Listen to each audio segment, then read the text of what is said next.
Senhoras, senhores, queridas irmãs, queridos irmãos espíritas, caras amigas e caros amigos que nos acompanham pela Web TV Mansão do Caminho, nós todos muita paz.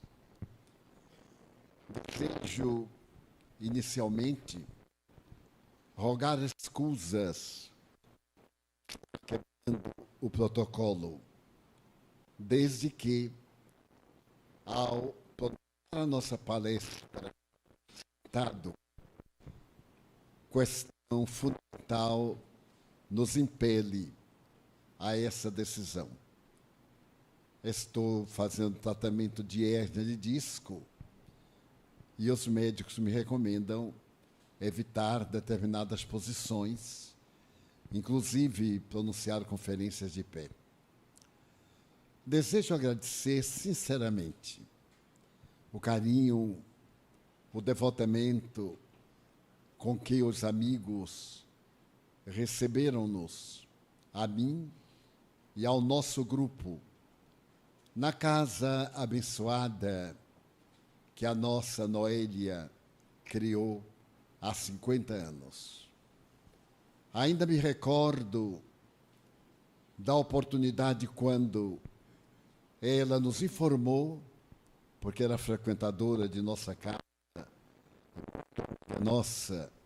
ao lado do seu noivo, então, Eliano, que pretendia criar uma instituição dedicada à prece.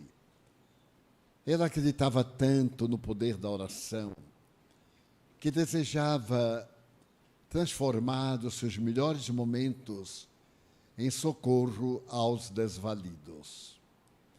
E depois de dialogarmos, ela pediu a nossa opinião modesta e lhe informei que a inspiração de que estava sendo objeto era do venerável apóstolo da caridade, o Dr. Adolfo Bezerra de Menezes Cavalcante. E sendo Noélia uma dama de muita decisão, ela começou o primeiro trabalho aqui mesmo no bairro de Brotas, em uma outra casa, até quando edificou este núcleo de oração. E agora evoco que se passaram 50 anos, éramos tão jovens então, sonhadores, que acreditávamos na imortalidade da alma e que nos dedicávamos à doutrina espírita com o ardor de todo aquele que tem sede de Deus. Então, a nossa mensagem desta noite será dedicada à fundadora desta instituição, pelo que peço licença.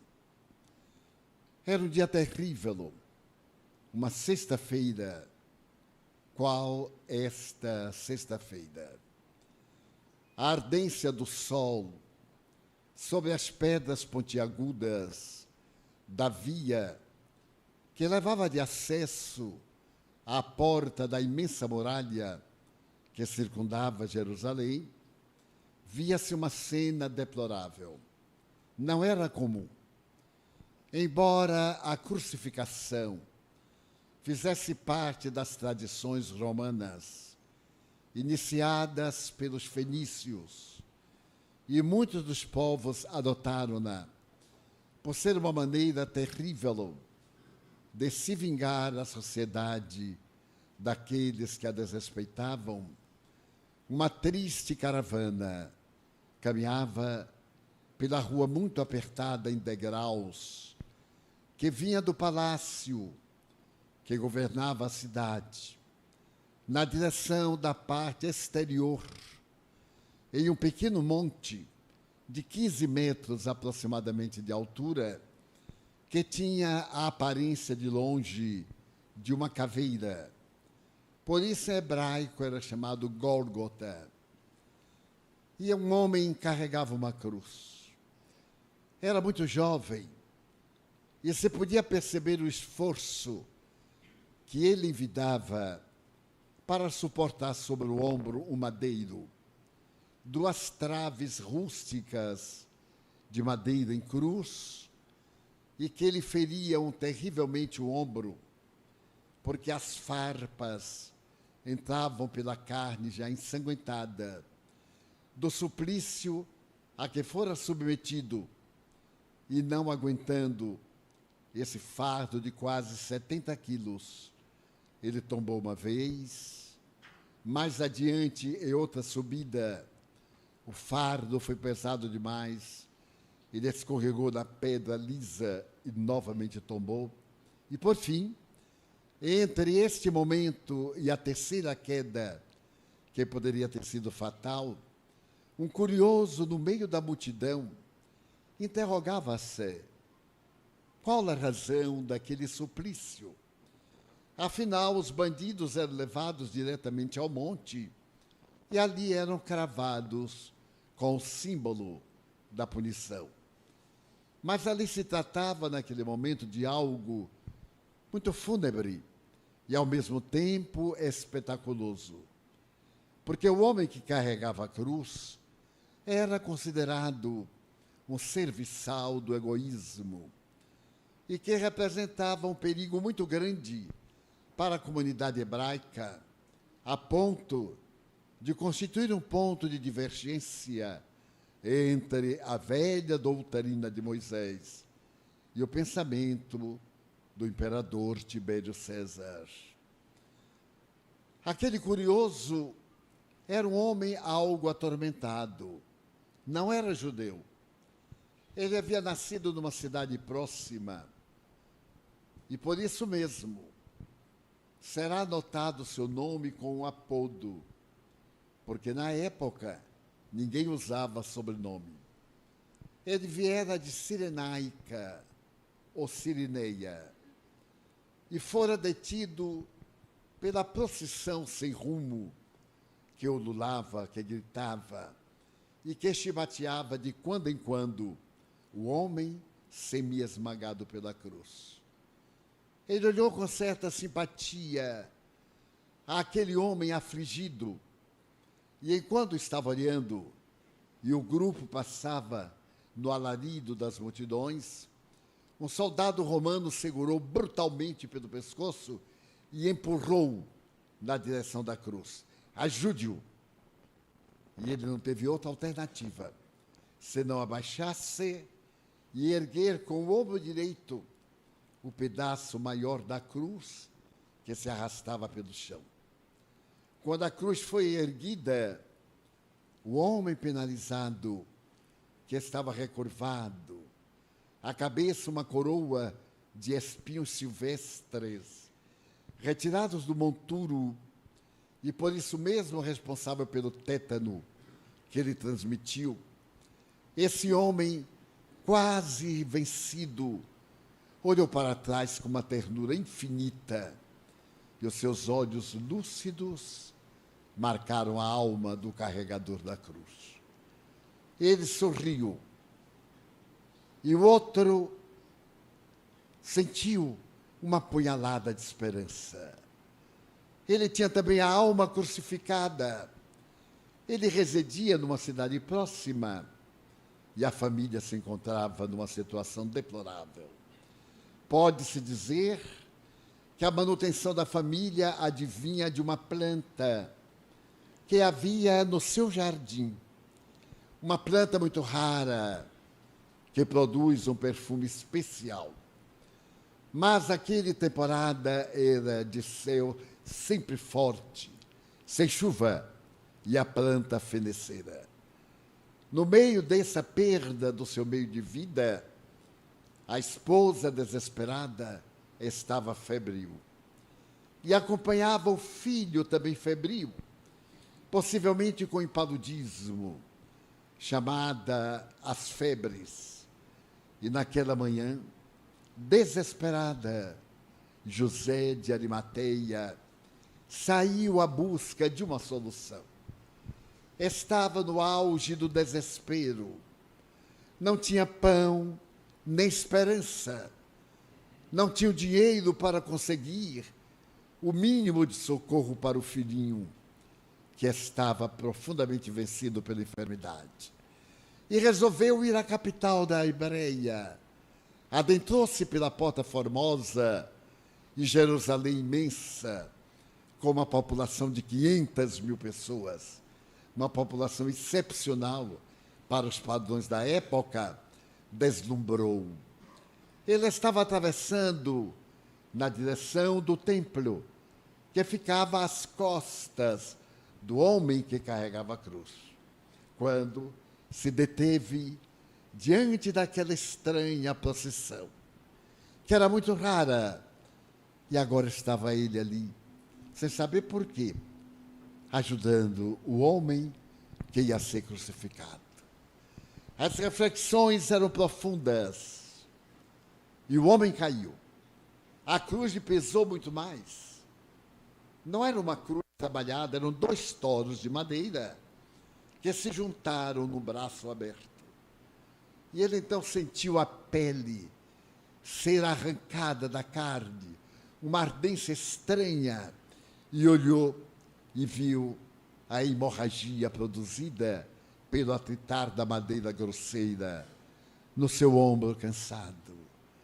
Mas, de alguma forma, ele sentia um certo prazer, porque o estranho tombara, um soldado o ajudou a erguer-se, e ele novamente olhou para trás, com um daqueles olhares que nunca mais conseguimos esquecer. Não havia palavras. Os grandes momentos da vida são todos silenciosos, porque se nós falarmos, quebramos a harmonia, a beleza do momento do êxtase. E então estavam eles já quase do lado de fora. E avançaram na direção do monte. Pedregulhos, terra arenosa, e chegou ao ápice, quando a cruz foi arrebatada. E o homem começou a ser despido, de uma maneira irônica, esbofeteado. Era um criminoso, dizia. Mas ele se detinha a olhar aquele homem e perguntar-se que mal teria feito. O seu olhar era de cordeiro. Havia uma estranha mansuetude. E apesar do seu rosto, com hematomas, com equimoses, havia uma beleza estranha. Desses fascínios que não podem ser descritos. Então ele viu, quando o homem foi erguido, 2 cordas fortes levantaram a cruz. E quando ela caiu no buraco feito adredemente, ele viu aquele corpo de 70 quilos também, magro, porém forte, tombar, e todos os músculos e ossos produzirem um ruído estranho, como se fosse um estrangulamento. Ele escutou a voz do homem na garganta túrgida e sentiu uma profunda compaixão. Abaixou os olhos e pareceu sentir que a natureza participava daquele instante trágico. Céu azul transparente de Jerusalém toldara-se. Uma nuvem borrascosa acercou-se e o vento começou a bramir. Assim eram as tempestades locais. E o mais, todos sabemos. O diálogo da cruz, o grito de uma mulher que, crucificada na agonia, bradou: meu filho, que te fizeram os homens? E ele então escutou a voz do homem. Era uma voz triste e profunda, como a de um violino solitário, em uma distância que chega ao coração suavemente. Mulher, eis aí o teu filho. E olhou para um rapaz que não tinha 20 anos. E agora acrescentou: filho, Eis aí tua mãe. A cabeça pendeu e um soldado cravou-lhe a lança, acompanhando alguém que parecia cego. A lança foi introduzida no lado direito entre a terceira e a quarta vértebra, e o sangue jorrou abundante. Ele contraiu os músculos, estava ali dilacerado, e então ele gritou: meu pai, perdoa-os, eles não sabem o que fazem. E ainda respirando no aramaico, o dialeto da região, lama sabachthani, tudo está consumado.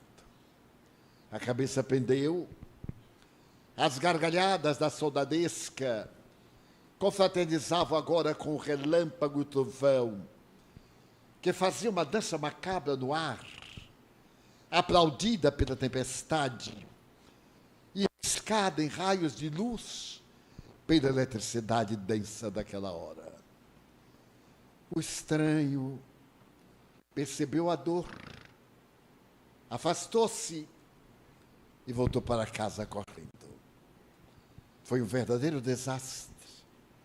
Não levava nada. A sua viagem a Jerusalém tivera esse desfecho tão amargo e tão perverso que ele nem soube explicar à mulher, nervosa, exigente, traumatizada. E tudo quanto ele pôde fazer foi dormir. Estava dilacerado pelo cansaço. Lentamente a tempestade amainou, a chuva passou, e a noite silenciosa desceu pesada sobre a região que ficaria quase que amaldiçoada para sempre. Pela manhã, algo aconteceu de estranho. Ele sentia o ombro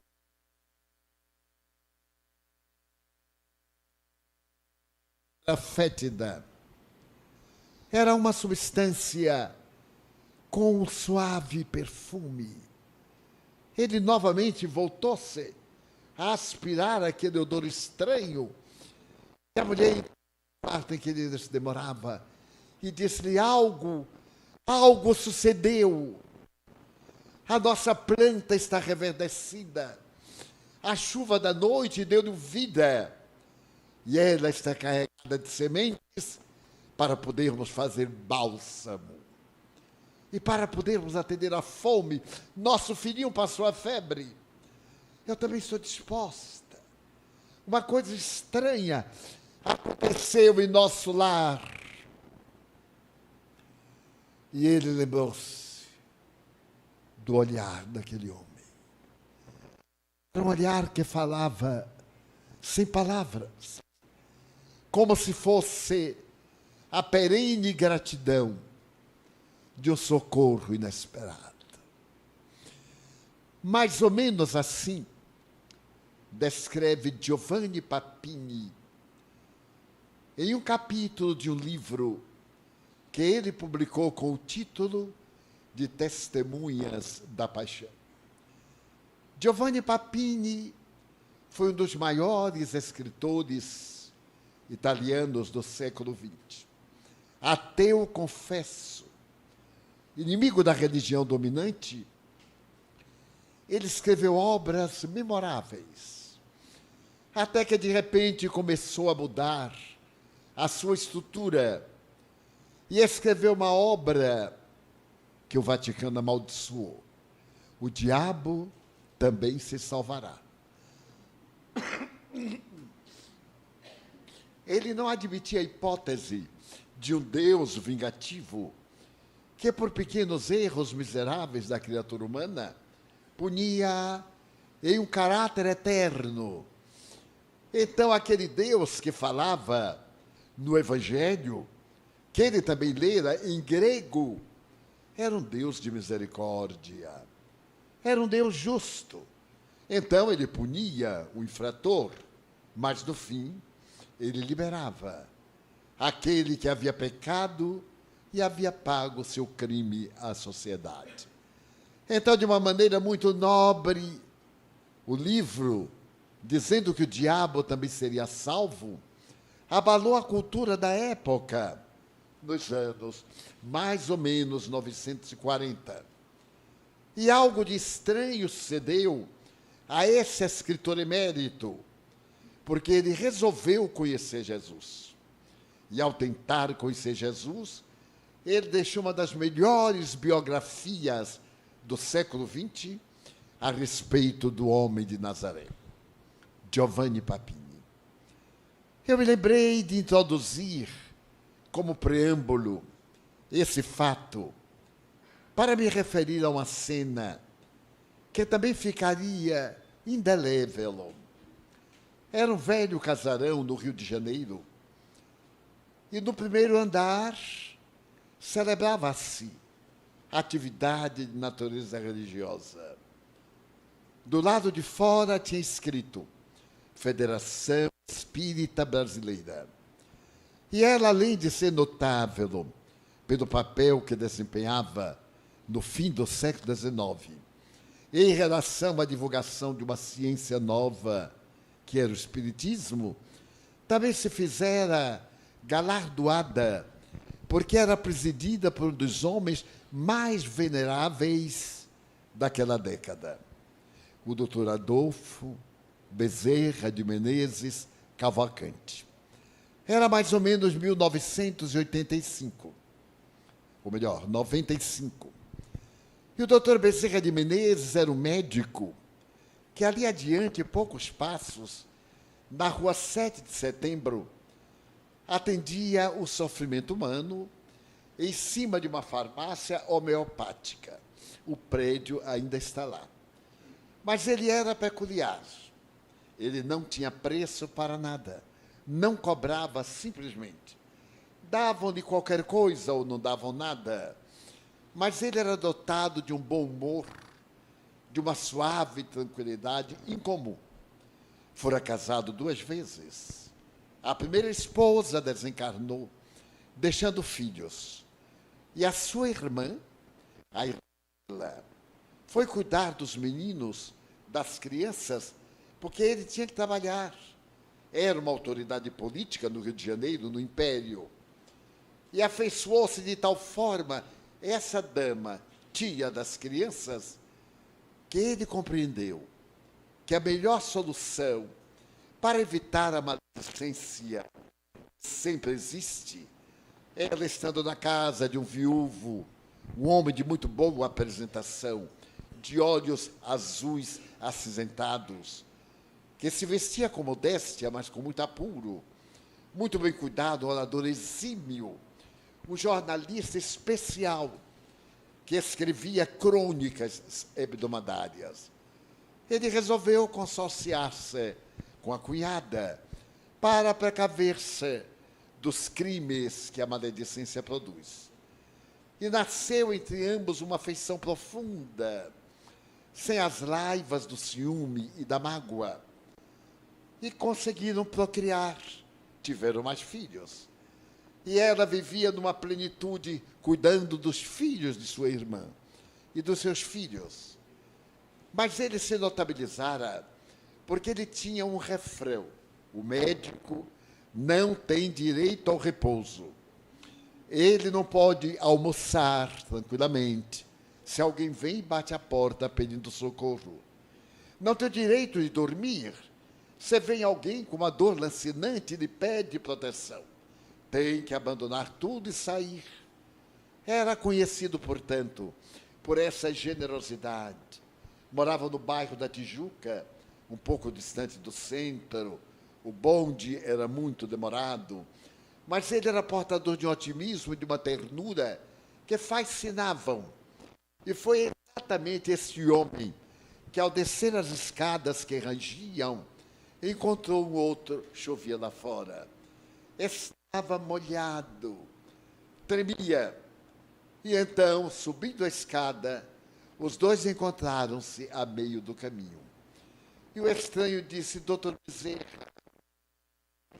estou em uma miséria que ultrapassa a tradição franciscana.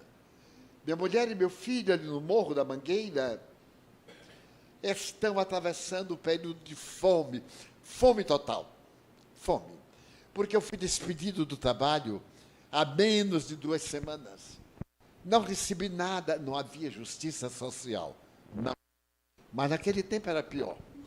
Não havia qualquer socorro. E então, eu estou desesperado. Estou quase correndo para o crime, quando alguém mandou que eu viesse pedindo uma ajuda ao Senhor.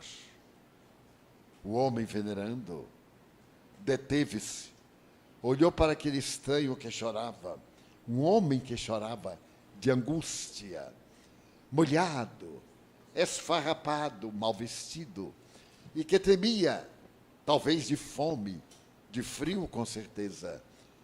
E ele mentalmente percorreu os bolsos e sabia que estavam vazios. Mas o homem dizia: ajude-me, doutor Bezerra. Eu não posso voltar para casa assim. Ajude-me, pelo amor de Deus. Então ele se lembrou de Maria Santíssima. Era devoto de Maria Santíssima, a mãe de Jesus. Ele fez uma prece silenciosa, dessas que rasgam a alma. E chegando ao homem, deu-lhe um abraço. E disse-lhe: quando chegar em casa, transmita este abraço à sua mulher e ao seu filhinho. E tenha confiança que tudo se irá resolver. Talvez na tela da memória ele se haja lembrado daquele José de Arimateia, o homem que ajudou a carregar a cruz. Ele amava Cristo e desejava ser também alguém que ajudasse a carregar a cruz do desar, a cruz da miséria, a cruz do pecado, as cruzes que a todos nós despedaça a alma. O homem reencorajou-se, agradeceu e saiu. E ele, compensado pela ideia, nunca imaginara em dar um abraço que pudesse proteger, um abraço de amor, porque quem se dá, oferece tudo. Estamos acostumados a dar o que temos, mas nunca damos o que somos. Esse dar o que somos, aplicar um passe, magnetizar a água, abrir o espaço a uma entidade perversa, dar o corpo, dar as energias. Essa é a caridade que a direita faz sem que a esquerda saiba. Então ele sorriu gentil e foi pegar o bonde, mas não tinha dinheiro para pagar o bonde. Eram 2 réis. Não tinha. Então ele pegou a si mesmo. E quando o cobrador veio, ele sorriu e o cobrador deixou para lá. Já estava acostumado com aquele passageiro singular. Um mês depois, ele descia a mesma escada, quando, ali ao meio, estava um jovem de uns 35 anos, bem penteado, vestido com higiene. A roupa era modesta, mas estava passada a ferro. E entre doutor Bezerra, ele estava sempre ali. Então ele olhou com ternura e disse: pois não, o senhor não me conhece? Não me lembro, meu filho. Eu sou um homem agora de 65 anos, a vida cansada. Porque 65 anos naquela época, era uma pessoa veneranda. A partir dos 40 já era velha. Quando vinha a menopausa e a andropausa, as mulheres pegavam agulhas de crochê de tricô e iam trabalhar a vida alheia. E os homens jogavam dama, gamão, paciência, dominó, porque eram todos velhos. Era assim na minha terra quando era criança. Hoje, uma mulher linda de 70 anos, siliconada, bem vestida, ela se confunde com qualquer jovem. E um garotaço de 80 desfila maravilhosamente, mas não naquela época. Meu filho, a idade avançada, disse ele. Eu não me lembro. Doutor Bezerra, eu sou aquele que veio pedir-lhe algo. naquela tarde de chuva. E o senhor me deu um abraço, doutor Bezerra. Eu corri para casa porque eu senti um bem-estar inefável. A sua energia pareceu entrar em mim, vigorosa. E quando eu cheguei em casa, a minha mulher perguntou, trouxe comida? Não, eu trouxe um abraço. E dei-lhe um abraço. Ela não entendeu nada, o senhor sabe as mulheres como são. Nunca entendem aquilo que não as agrada. E então eu fui olhar meu filho, e ela disse, estou me sentindo bem.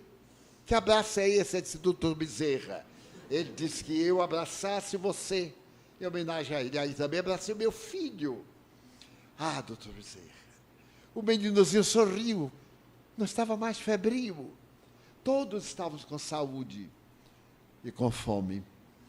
O abraço não abateu a fome. Mas Deus é muito singular. Eu tenho um amigo, bem, eu não disse ao senhor qual era a minha profissão. Eu sou pedreiro. Eu perdi uma obra e perdi o emprego. Mas então alguém veio, naquela hora, bateu a porta. Você quer me ajudar aqui no trabalho de urgência? Eu lhe pago adiantado. Eu disse, nossa, que coisa. Bem, você me dá adiantado e eu vou daqui a pouco. Porque com o dinheiro eu tinha que comprar comida para ter força de trabalhar. Foi assim, doutor Bezerra. Estou agora com o trabalho garantido, um bom ordenado. E vim lhe ajudar, doutor Bezerra. Vim agradecer e vim lhe dar um dinheirinho para alguém quando pedir o senhor ter. Esse é o benfeitor desta casa. É o anjo tutelar da casa de oração. Certo dia, Chico Xavier, falando-me sobre o doutor Bezerra de Menezes Cavalcante, inundou-me a alma de alegrias inefáveis. Porque o Chico Xavier, aos sábados à noite, saía aos arredores da cidade de Pedro Leopoldo para atender pessoas mendigas, miseráveis socioeconomicamente. Havia uma ponte que caíra, deu uma estrada que não foi concluída, e ali se reuniam os mendigos ao sábado à noite. Chico Xavier começou a visitar, levava uma ajuda, ele também era muito pobre, era funcionário autárquico do Ministério da Agricultura. E então foi levando, ficou habitual, ele, a irmã, um amigo, outro amigo, terceiro amigo. Mas houve um sábado que tudo correu ao contrário. Ele estava adoentado, a sua irmã Luísa não pôde fazer a feira, os amigos não se apresentaram, eram 18 horas. Ele deveria se preparar para daí a pouco, às 10, às 22 horas, ele ir para atender as pessoas, ler o Evangelho, falar sobre Jesus e mostrar o valor da caridade, da coragem, da resignação. Então ele ficou nesse dia angustiado, porque não tinha sequer uma moeda. E disse, meu Deus, o que é que eu faço?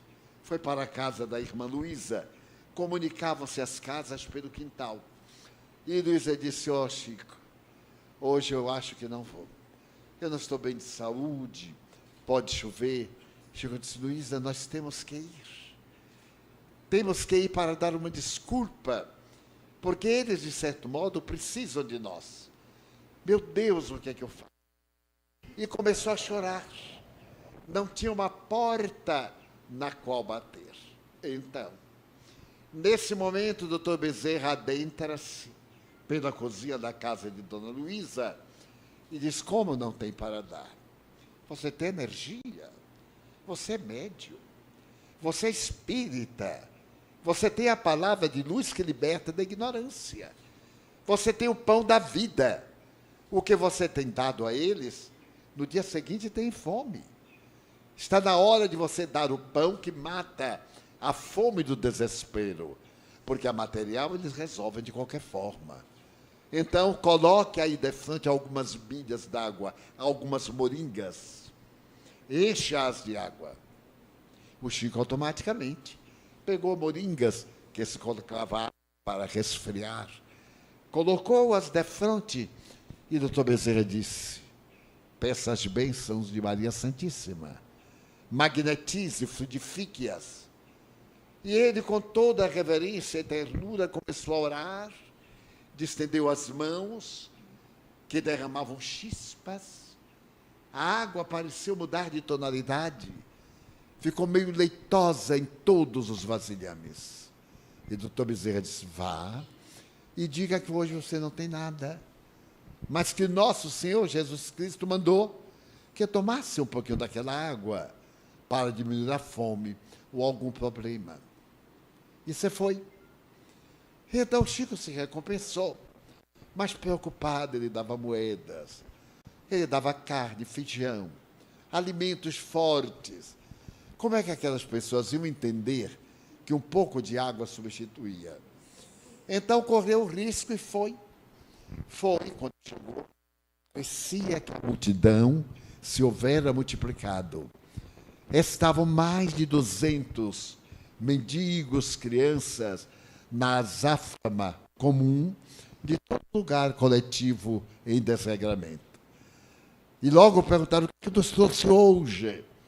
Ele levava umas 2 moringas, Luísa também outras, e ele disse, bem, eu hoje venho pedir uma caridade a vocês. Eu não tenho nada para dar.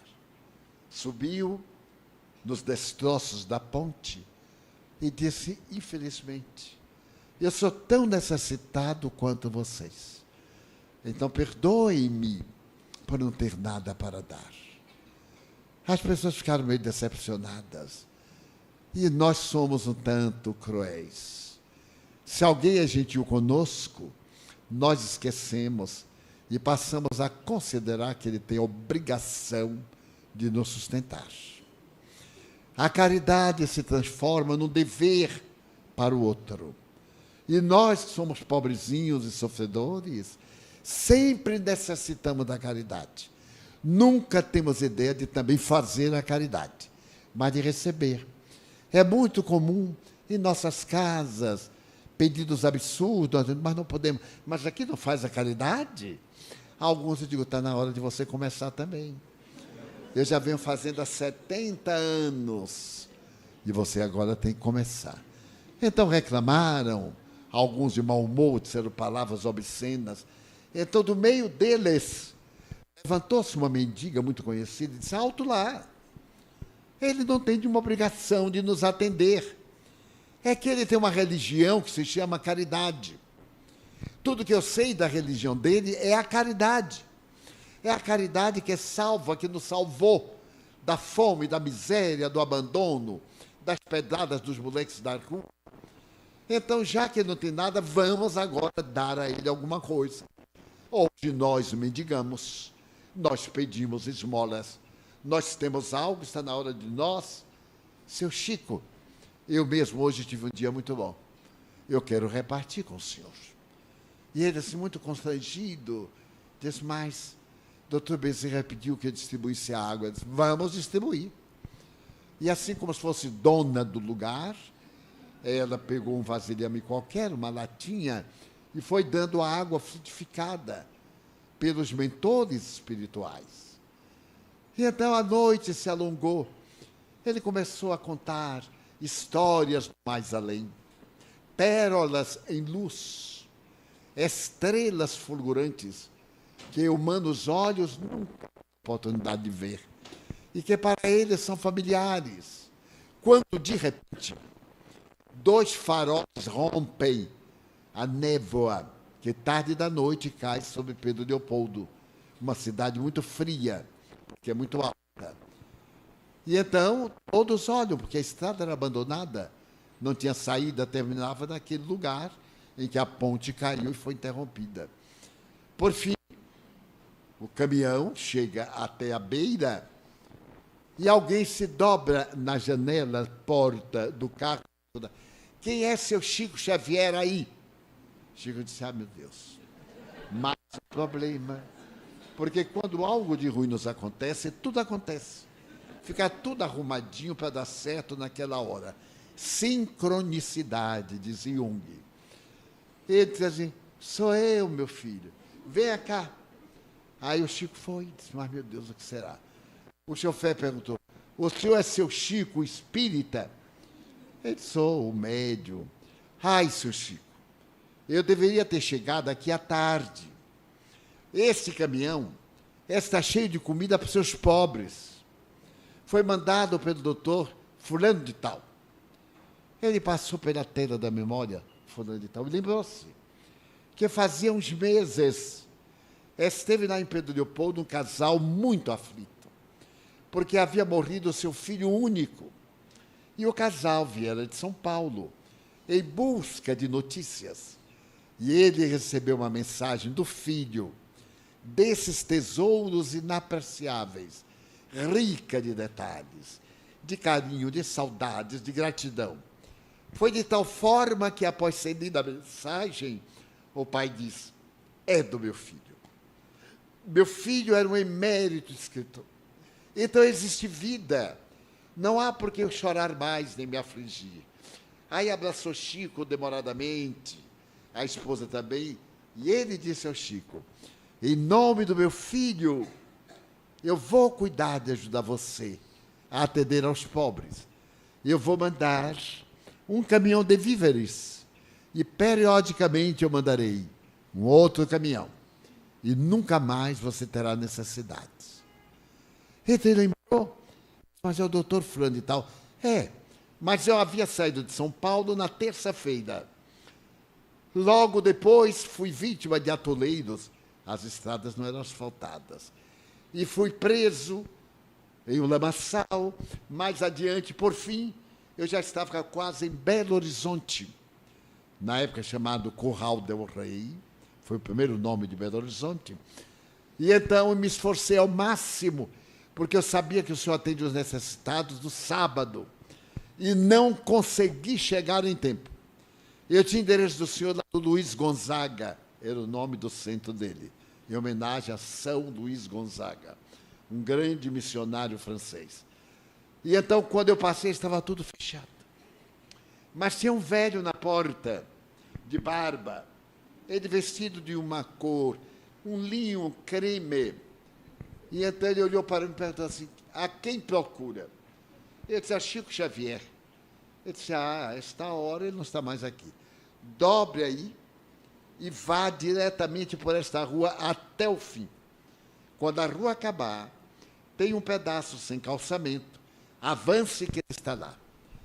E eu disse assim: pois não, muito obrigado. Como é o nome do senhor? Diga a ele que foi Bezerra de Menezes. Então, eu aqui estou. Agora, o que é que eu faço com essa comida toda que sair? O Chico era muito engraçado. Ele fez assim: gente, chegou comida, tira o todo, o pano que cobre. Divaldo, meu filho, só faltou comer as rodas do caminhão. Porque pobre, quando acha, se referta. Então comia com a mão, comia com a boca, comia, separava, levava para casa. O caminhão, que nós aqui no Nordeste chamamos FNM, FNM, ficou miseravelmente. Eram arroz, feijão, farinha, carnes, embalados, alimentos vários, e uma cartinha para o Chico. Em gratidão a dar vida a nosso filho, provando que ninguém morre. Mas quem cuidou de dar essa mensagem foi o doutor Bezerra de Menezes, porque Emmanuel era o guia espiritual responsável pela tarefa do Chico. E uma equipe de entidades venerandas, acontece com todos nós, se encarregava cada qual de uma atividade. E o doutor Bezerra era o responsável pelo receituário homeopático e, ao mesmo tempo, pelas mensagens do além, até o Chico desencarnar. E era curioso que, se nós lermos 10 mensagens, elas são parecidas no entrecho inicial. Quando eu era jovem, e não faz muito tempo, as cartas tinham um livro que ensinava a escrever cartas. Fazer uma carta de aniversário, ou uma carta para o ser querido. Começava normalmente assim: os meus olhos caíram sobre a roseira aberta, e ela derrama perfume no ar, balsamiza a natureza. Então, eu me lembrei de você, meu amor. Olha, igual agora.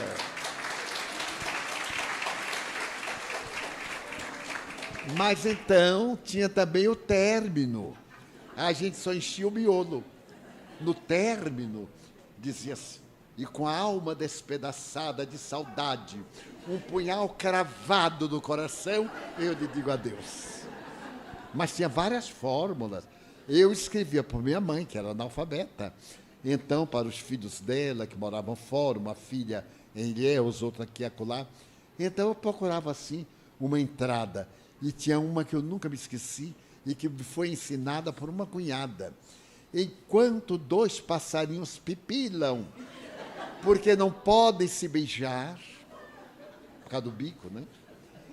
O meu coração divide-se em dois pedaços.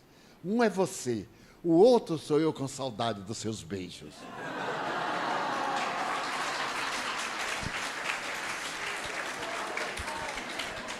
Era um período lindo, maravilhoso. Agora não.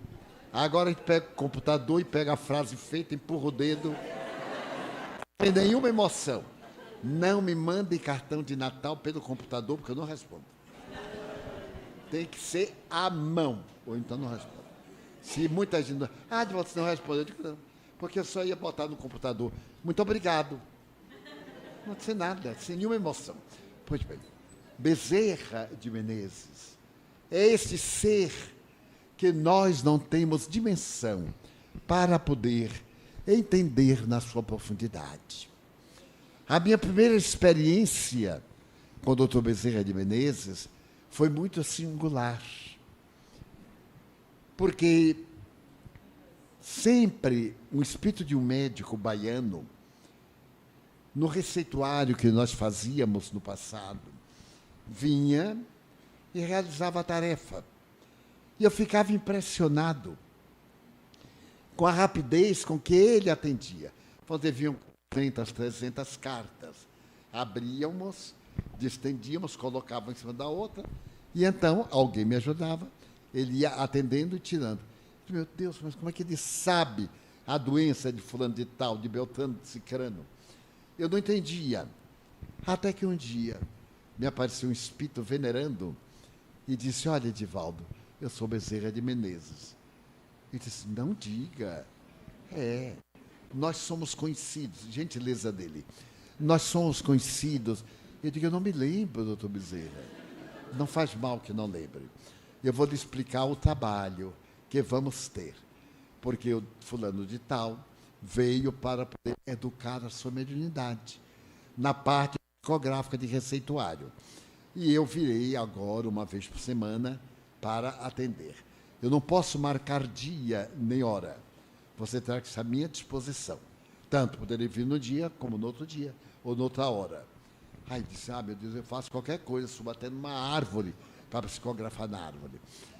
Nós, no meu caso, nós estamos numa sala, como de escritório moderno, diante de um sistema de computação. E então atendemos e trabalhamos nesse sistema. Eu tenho à minha disposição 10.000 espíritos que atendem por meu nome as solicitações que vêm de toda parte. Como você sabe, ubiquidade é um estado que somente os espíritos sublimes atingem, Cristo, Buda e etc. Eu sou ainda um viandante da eternidade, então não tenho essa faculdade. Mas como muitas almas confiam em mim e pedem socorro, então eu fico numa espécie de centro de comunicações. Todos os apelos chegam até lá. E então eu administro e tenho as equipes que vou encaminhando para que hajam em meu nome. Daí não seja de espantar que ele pode comunicar-se em diversos centros espíritas à mesma hora. São mensageiros dele. Seus verdadeiros protótipos, que conhecem o pensamento, que captam e atendem concomitantemente. Muita gente que desconhece o mundo espiritual zomba e diz que não pode ser possível, Porque nós queremos limitar o mundo espiritual à pequenez da nossa capacidade. É esquecido que aqui é uma cópia de lá, e não lá uma cópia daqui. Toda vez que olharmos o mundo espiritual, conforme vemos, nós estamos fazendo o inverso. Aqui é uma estrutura grotesca da realidade do mundo espiritual. Então, você tem, digamos assim, 200 solicitações. Eu venho com 10 companheiros médicos. O primeiro olha a solicitação número 1, o 10º, a número 10. Eles vão. E eu fico na postura. Vai o primeiro à casa do cliente, por isso se pede o endereço, a data de nascimento, para evitar os homógrafos homônimos, os nomes iguais de pessoas diferentes. Então ele vai, se não encontra a pessoa, espíritos que residem na casa dão as informações. E então eles vêm e me dizem, o número 1 é um caso tal, nós indicaríamos tal coisa. Então, quando eles estão no 5º, mais ou menos, eu começo a escrever, cada vez que sai uma, e ele volta para ver o número 11, o número 12, o número 20, assim até terminar. À medida que seja o volume, nós teremos mais auxiliares. Mais tarde eu narraria isso ao Chico, e ele me contou algo muito peculiar. Sendo a sua mediunidade esplendorosa, as entidades colocavam em seu lado uma espécie de um visor televisivo. E o paciente era retratado ali, e o doutor Bezerra olhava para ele e penetrava na problemática e respondia, por meu intermédio. Já era um outro método, e assim por diante. Então, eu fiquei deslumbrado com a ternura dele. E, naturalmente, passei a respeitá-lo muito mais, a tê-lo em um nível de consideração muito elevada. Mas ele é um espírito muito nobre, muito ocupado. Vem em momentos especiais, quando tem oportunidade. Então, as nossas consultas podem demorar um...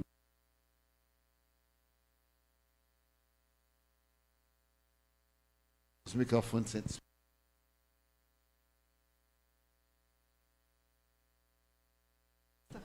Está falhando. Mas eu vou acabar. E então, esses espíritos contribuem de uma maneira eficaz. Eu fiquei também fascinado com o atendimento do Dr. Bezerra. E passei a ser um discípulo, um admirador. Ele então inaugurou, por intermédio, algo muito peculiar. Aos 40 anos, na Federação Espírita Brasileira, eu terminei uma conferência. E quando estava na hora do término, ele acercou-se-me e disse, eu quero terminar orando. Incorporou e proferiu uma pequena mensagem, que era uma espécie de prece. A partir daí, todo ano, quando se reúne o Conselho Federativo Nacional, nos últimos 40 anos, eu sempre estou lá na federação e ele incorpora e dá uma mensagem, não mais uma prece. Já faz uma análise do que transcorreu durante os dias. Eu não vou às solenidades, às discussões, para não intoxicar o meu cérebro. Vou para outras atividades e quando chega mais ou menos meio-dia e pouco, sou chamado da sala sem saber absolutamente nada do que ocorreu ali no plenário. Ele vem, que estava presente, e faz considerações e dá uma mensagem. A Federação já publicou um desses livros, Mensagens de Amor, e está trabalhando agora numa exclusivamente dadas para o Conselho Federativo Nacional. E aí, mais tarde, ocorreu que eu estando no Centro Espírita André Luiz, no Rio de Janeiro, que, entre outras, é uma casa abençoada, séria, de pessoas sérias, porque o Espiritismo é uma doutrina muito grave. Muitos espíritas, ou ditos espíritas, não estão correspondendo à gravidade da doutrina. Porque tudo que nós aqui na Terra fazemos é imediato, o Espiritismo é para sempre. É para a nossa imortalidade. As coisas que nós fazemos é para a existência física. O Espiritismo nos cuida para toda a imortalidade, para depois da vida física. Então é algo sério, jovial, porque nos alegra. Podemos brincar, sem dúvida, com grande elevação. Allan Kardec diz, Anna Blackwell, a sua biógrafa, que contava lindas anedotas. Como todo francês, é uma característica da alma francesa, da língua francesa. Palavras que podem provocar sentido duplo, é muito comum em francês. Pequenos diálogos. E então ele era muito jovial. No entanto, olhamos o rosto severo, austero. Quando cuidava das questões doutrinárias, era um homem austero. Na vida comum, era um homem simpático, agradável, jovial, que cativava todo mundo. Então, o Espiritismo tem esse viés de sinceridade, de autenticidade, de severidade, com que tratamos as coisas do Senhor. Porque somos apenas servidores da seara. A seara é dele. E nós somos os obreiros de última hora. Dessa forma, o Dr. Bezerra passou a frequentar as nossas palestras no André Luiz. Então, normalmente, desde 1957, que eu vou ao Rio de Janeiro, a partir dos anos 70, uma palestra que nós proferimos lá, especialmente, ele vem e se comunica. E em mais 2 outros lugares, não mais. Na Semana Espírita de Vitória da Conquista e numa creche em Santo André, que se dedica a cuidar de crianças de São Paulo. Esse espírito nobre é um verdadeiro José de Arimateia. Ele tem uma ternura imensa por Jesus. E irei concluir, quando ele completou 50 anos de desencarnado, ele desencarnou no dia 11 de abril de 1900. Então, é de comover-se, porque foi uma morte muito dolorosa.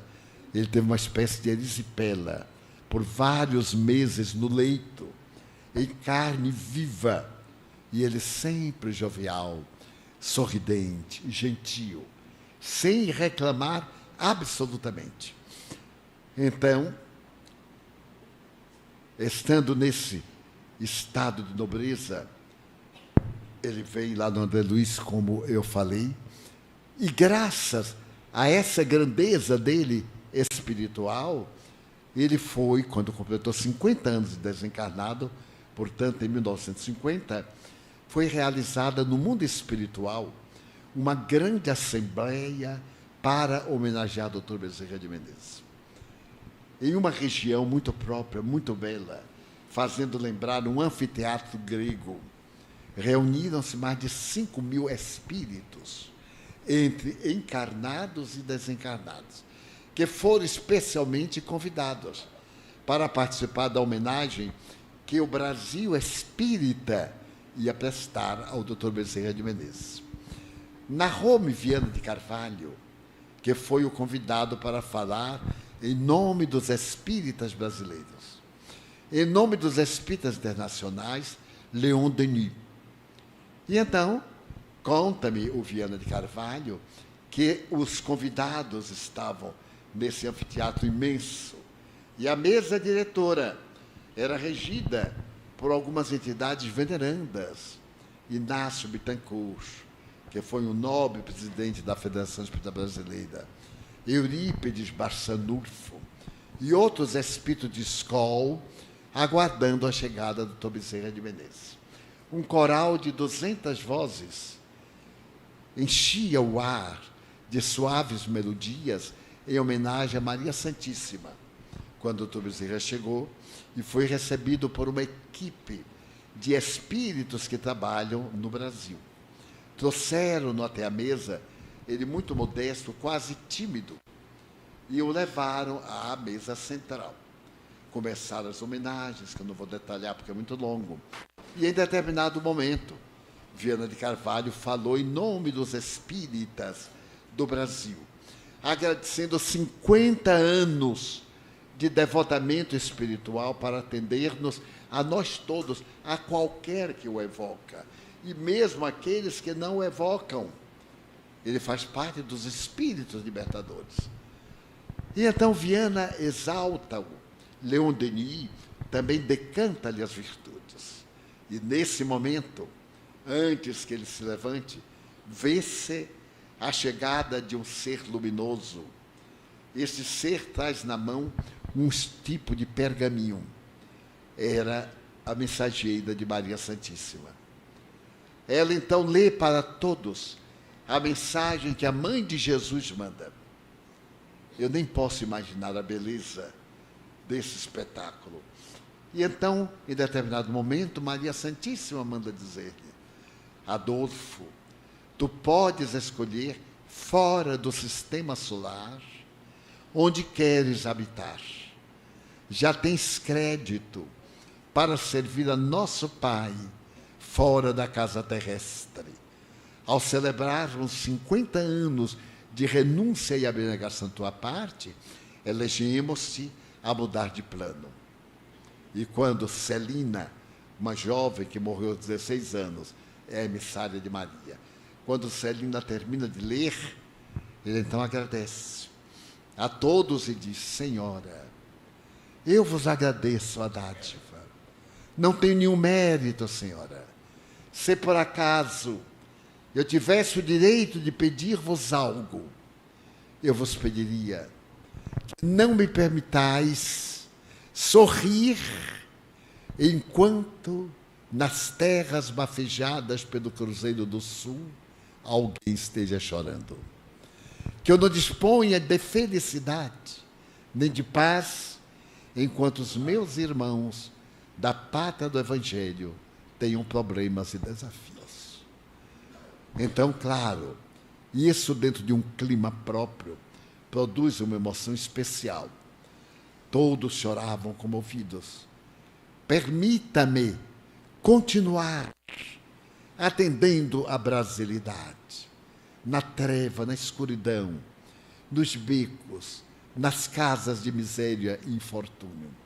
Então, o Amão, como no tempo do martirológio em Roma, escreve no ar. Em Roma escrevia: Salve Cristo, aqueles que vão dar a vida pela tua glória, saúdam-vos e bendizem. Aí agora dizia assim: eu te concedo os próximos 50 anos para cuidar das almas sofridas no Brasil. Então o doutor Bezerra ficou mais 50 anos. Agora, há 18 anos, na época em que completava 100 anos de dedicação, não só no Brasil, porque os brasileiros que foram para a Europa, para as Américas, e levaram o ideal, levaram também a presença do Dr. Bezerra de Menezes.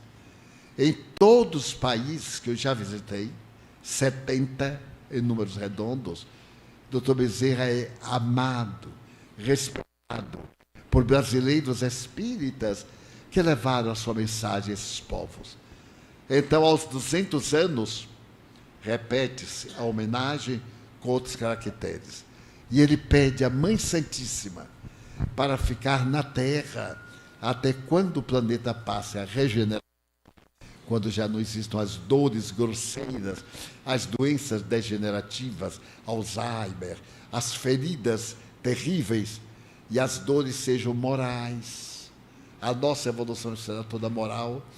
Então ele pediu que, nesse momento, ele daria por cumprida a sua tarefa. E a Mãe Santíssima autorizou a ficar por esse período até uma data que não sabemos quando será. Então eu pensei que na casa de Bezerra de Menezes seria bem bom uma conversa despida dos ademanes, das conferências comuns, uma conversa de irmãos narrando episódios que digam da grandeza de Dr. Bezerra de Menezes, alguns deles desconhecidos. Tenho certeza que muitos dos senhores não conhecem alguns dos episódios relatados, porque foram relatados a mim e eu nunca tinha contado, então ninguém poderia adivinhar. E então, celebrando esse trabalho que a nossa Noé pediu a Dr. Bezerra e ele ajudou, podemos contar com a sua misericórdia e da sua equipe de espíritos venerandos durante muitos anos. E deveremos tudo fazer para corresponder à expectativa. Então, com essas palavras, eu termino a nossa presença, agradecendo mais uma vez o convite do nosso querido amigo, o nosso Mário, que estabeleceu a data que deveremos vir, e quero realmente dizer da imensa satisfação experimentada por estar aqui com os nossos irmãos, como velho trabalhador da seara, muito necessitado de suas preces, de seu carinho, de boas vibrações, porque a nossa estrada é muito pedregosa, de todos nós. E de nós espíritas, muito mais.